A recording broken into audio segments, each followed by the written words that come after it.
In this video, I'm going to show you how to apply your newly purchased lock beads. You want to start by picking a lock that has some density to it so the bead will stay in place.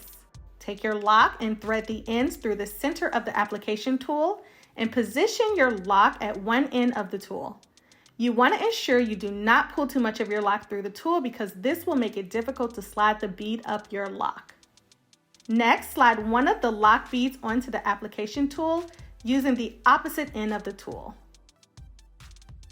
Push the bead up the lock until it feels snug and secure. To remove the application tool, you just hold the lock taut and slide the tool up and away from your lock.